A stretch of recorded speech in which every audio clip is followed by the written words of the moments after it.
As an exhausted Elon Musk boards a flight to New York, he discovers his first-class seat has mysteriously been downgraded to economy. Just 8 minutes after settling into his cramped spot, the airline's president emerges, offering apologies for the mix-up, but was it truly an accident? And how could this chance encounter end up saving an entire airline while transforming the life of a young girl? Stay tuned to find out.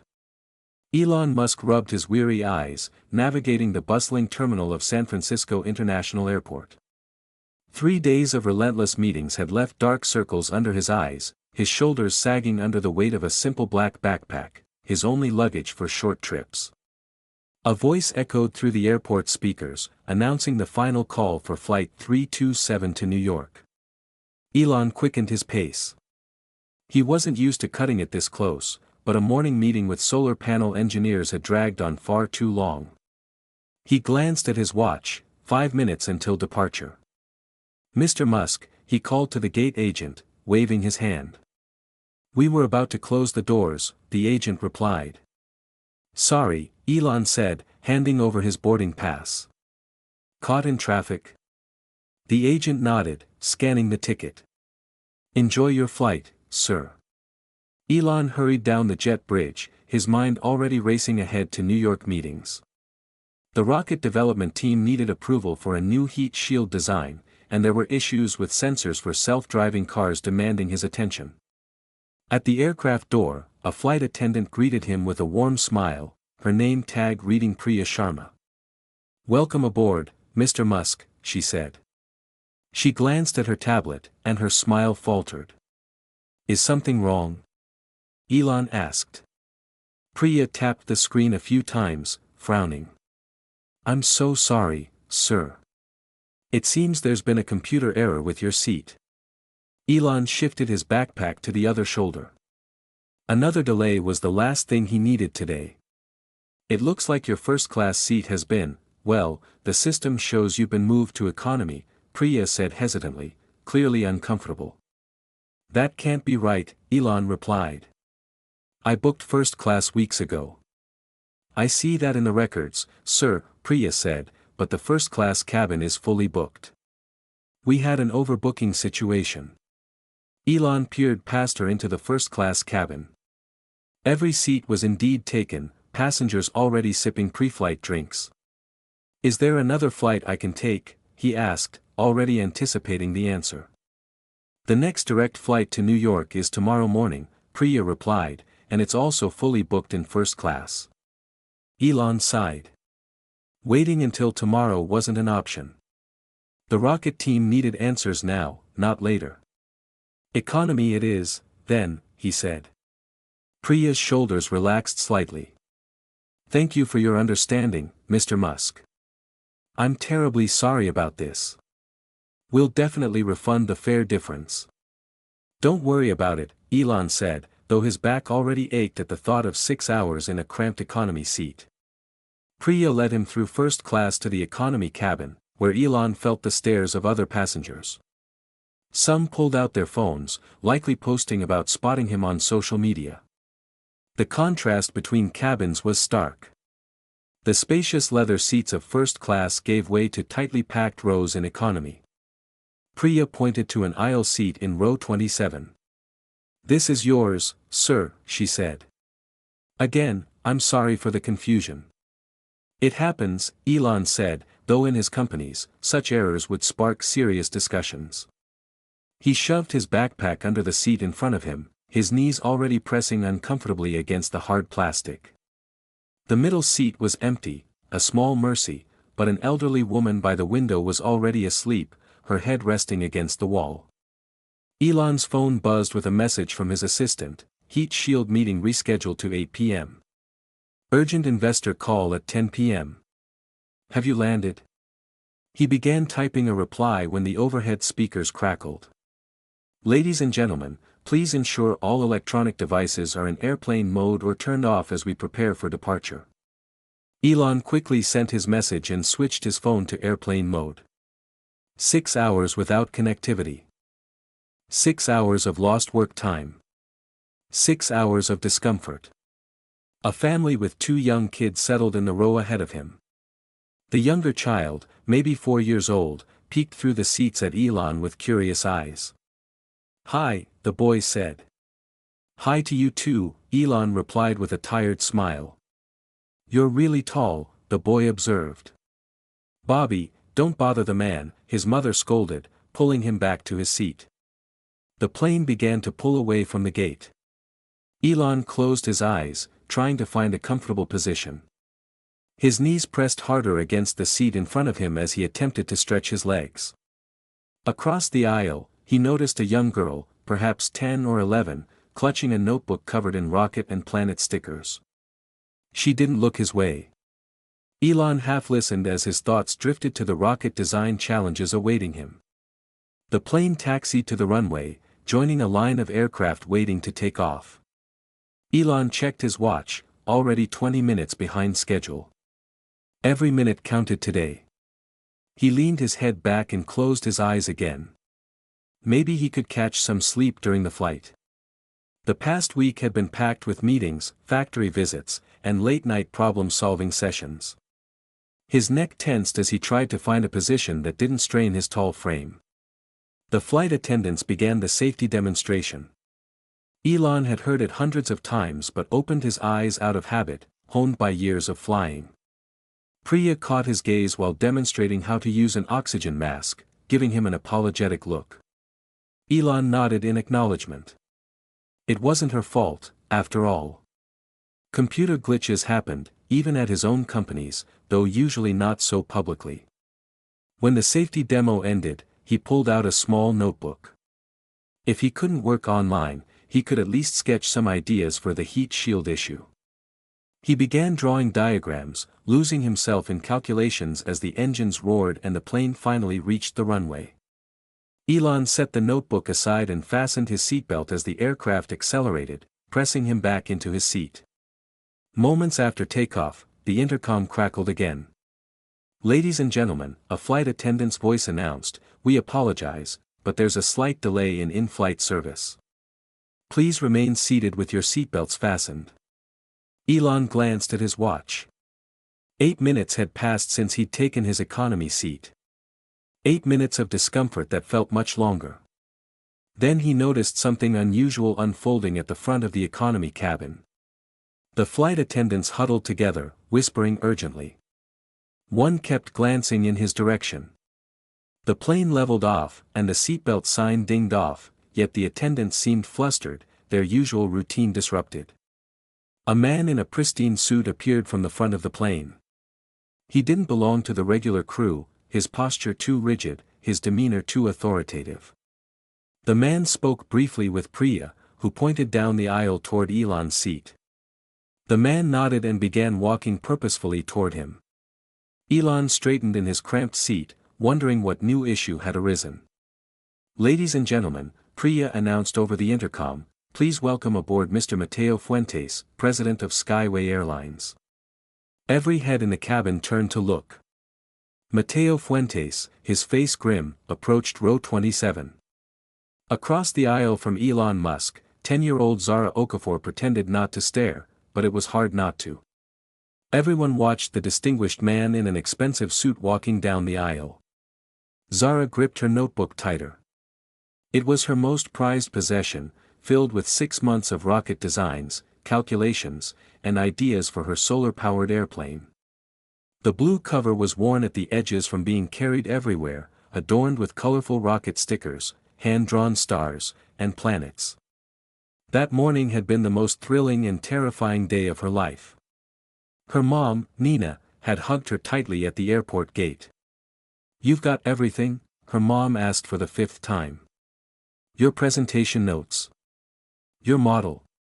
"Yes, Mom," Zara replied, patting her backpack where her carefully packed solar airplane model was cushioned in bubble wrap.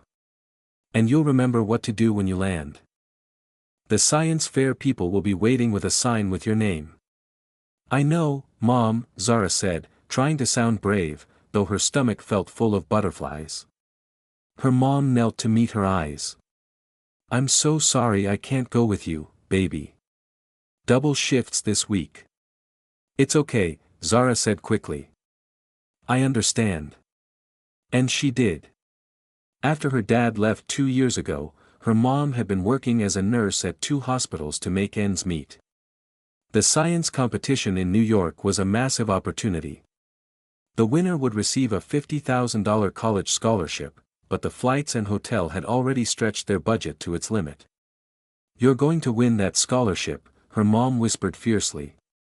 "I believe in you." Seated on the plane, Zara opened her notebook to her competition notes.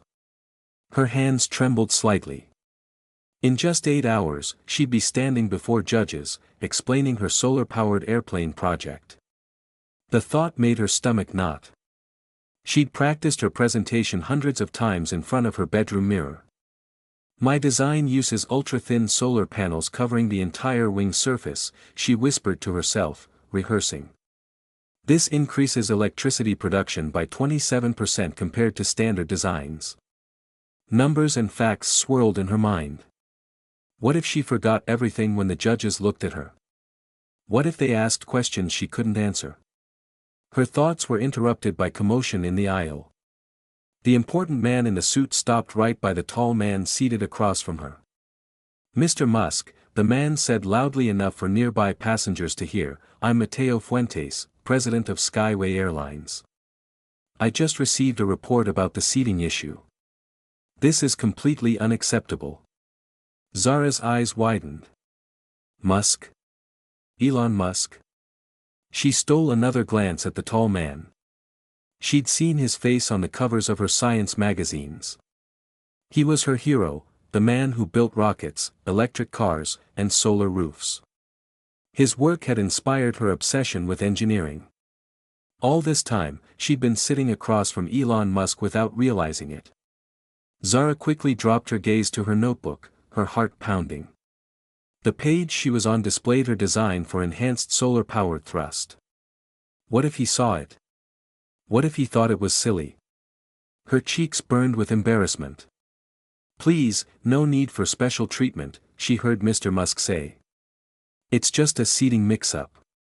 "It's inexcusable," Mr. Fuentes insisted. "I was at the airport for a meeting when I was alerted to this situation. I came immediately. We have a private cabin at the front of the plane, and I insist you use it." Zara peeked through her eyelashes. Other passengers openly watched, some holding up phones to record the scene. A woman who'd also come forward whispered excitedly to her husband, pointing at Mr. Musk. This was Zara's chance. If she could muster the courage to speak to him, show him her designs, maybe he'd offer some advice for her presentation. Maybe he'd even like her ideas. But her throat tightened. What could she say to Elon Musk that wouldn't sound foolish? He'd built real rockets that flew to space. Her design was just sketches in a notebook. "I have a team investigating how this happened," Mr. Fuentes said. "I assure you, someone will be held accountable." Mr. Musk stood, forced to hunch slightly under the low cabin ceiling. "Really, it's not a problem. These things happen." Her moment was slipping away. Zara took a deep breath and started to reach across the aisle with her notebook. "Excuse me, mister," but before she could finish, the plane suddenly lurched. Zara felt herself thrown back into her seat as the aircraft dipped sharply. "Ladies and gentlemen," the captain's voice came over the intercom, sounding strained, "we're experiencing unexpected turbulence. Please return to your seats and fasten your seatbelts immediately." Another sharp drop made several passengers gasp. Overhead bins popped open. Somewhere behind Zara, a baby began to cry. Flight attendant Priya rushed forward. "Mr. Fuentes, Mr. Musk, please take your seats now." Mr. Fuentes gripped the back of an empty seat to steady himself. Mr. Musk quickly sat back down, buckling his seatbelt. The plane jolted again. Then dropped once more. Oxygen masks deployed, dangling from the ceiling like yellow snakes. Zara's notebook slipped from her hands. She watched in horror as it slid across the floor and disappeared under the seats in front of her. "No," she cried instinctively, reaching for it despite the seatbelt cutting into her waist. The plane continued to bounce and shake. The captain's voice returned, calm but urgent. Crew, prepare for emergency landing protocol. Emergency landing. Tears welled in Zara's eyes. Her project, her scholarship chance, her notebook was gone, and now they weren't even going to New York. She thought of her mom, working double shifts to afford this trip, the late nights she'd spent preparing her presentation, the proud look on her face when Zara was named one of the 10 national finalists. "It'll be okay," a gentle voice said beside her. Zara looked up through teary eyes to see the kind elderly woman who'd taken the seat next to her during the commotion. She patted Zara's arm. "Planes go through turbulence all the time," the woman said. "We'll be fine." But Zara wasn't just worried about the turbulence. How could she present her project without her notebook? All her calculations, her meticulous drawings, everything she needed was in there. Across the aisle, she noticed Mr. Musk watching her with concern. Had he seen her lose her notebook? Did he understand what it meant to her? The oxygen mask swayed above them as the plane began to stabilize. The worst of the turbulence seemed to pass. "Ladies and gentlemen," the captain announced, "we've made it through the worst. However, as a precaution, we're diverting to Chicago O'Hare International Airport for a systems check before continuing to New York." A chorus of groans filled the cabin. Business people checked their watches. Parents tried to soothe disappointed kids. Zara stared at the floor where her notebook had vanished. A detour to Chicago meant delays. Delays meant potentially missing the competition. And without her notebook, even if she reached New York in time, what would she show the judges?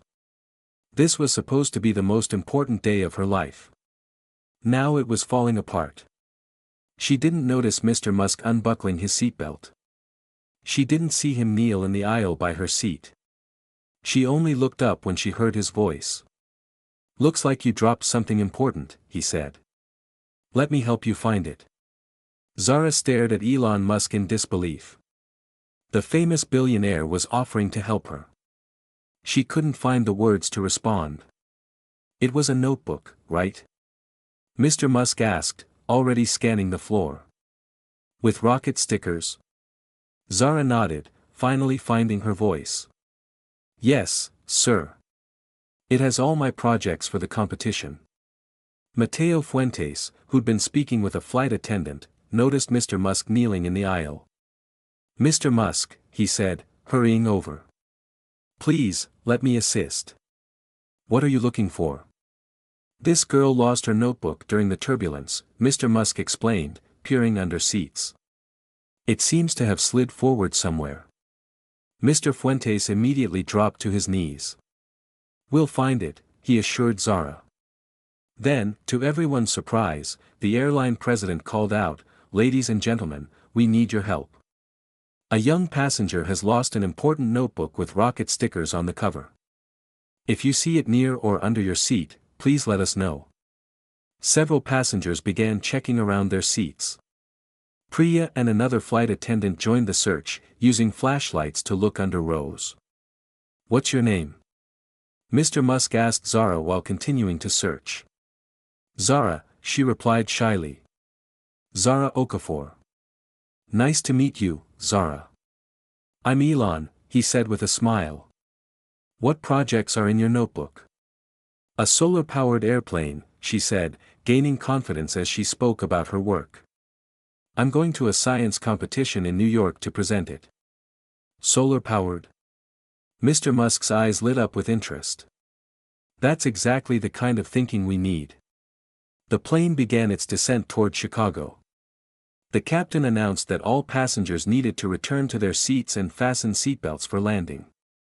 The search would have to pause. Mr. Musk looked genuinely disappointed as he stood. "We'll keep looking as soon as we land," he promised Zara. As he returned to his seat, Mr. Fuentes approached again.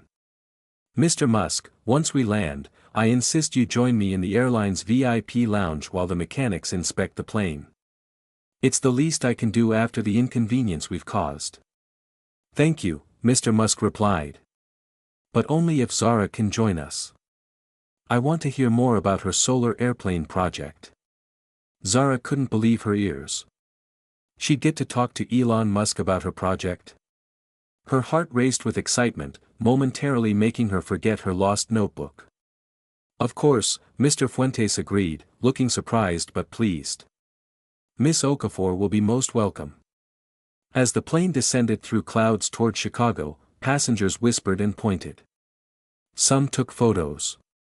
Others posted on social media about the famous CEO helping a child find her notebook. The elderly woman next to Zara patted her arm.